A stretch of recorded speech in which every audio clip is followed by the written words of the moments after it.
महाराष्ट्र राज्याचे लोकप्रिय उपमुख्यमंत्री व अर्थमंत्री नामदार अजितदादा पवारसाहेब हे 22 तारखेला त्यांचा वाढदिवस आहे आणि त्याच्या निमित्तानं ते नगर जिल्ह्यामध्ये खरं तर दौऱ्याला येणार आहे आणि तालुक्यांमध्ये त्यांचा दौरा होणार आहे.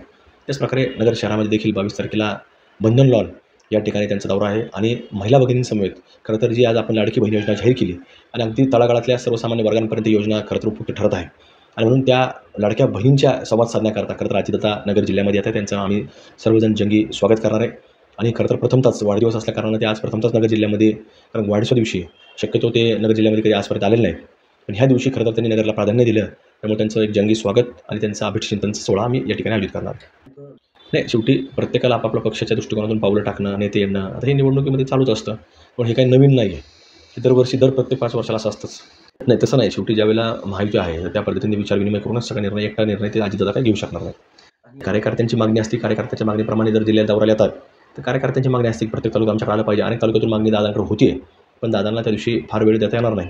त्या अनुषंगाने त्यांनी 2-4 तालुक्यांचं नियोजन केलं आहे. लोकशाही आहे, मग प्रत्येकाला आपापला अधिकार असतो. ते कुठल्याही जरी महायुतीमध्ये असो किंवा कुठल्या अन्य काही घटक का असो, सगळ्यांना शेवटी लोकशाहीमध्ये अधिकार आहे.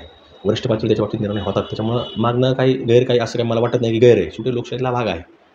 खरं तर शहरीकरणामध्ये आपण जर पाहिलं तर बऱ्यापैकी रस्ते हे काँक्रीटीकरण करणं गरजेचं आहे, कारण की शहरी भागांमधून पाणी लवकर बाहेर पडत नाही आणि किती चांगला दर्जाचा डांबरी रस्ता जर केला त्याच्यात थोडं जरी पाणी साचलं तर ते खराब होत असतात. आणि म्हणून आम्ही जे काही जवळपास 250 ते 250 कोटी रुपये आतापर्यंत आणले आहेत, 150 कोटी रुपये डीपी रोडला आणलेले आहेत.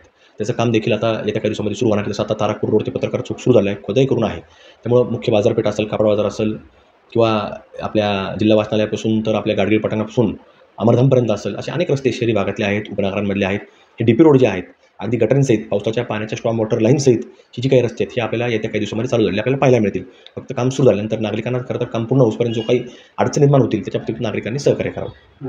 त्याच्यामध्ये कसं असतं, कुठली योजना जाहीर झाली तर लगेच त्याच्यामध्ये ती पूर्णतः कार्यान्वित होती असंही नसतं. आणि तुटे आढळतात, त्यामुळे सरकार तशी अडचण येते, त्यामध्ये दुरुस्ती करत असतं. मग कोणी घाबरून जायचं कारण नाही. जरी काय होत असेल तरी ते सरकार त्याच्यामध्ये सक्षम आहे आणि त्याच्यामध्ये योग्य निर्णय घेतला जाईल.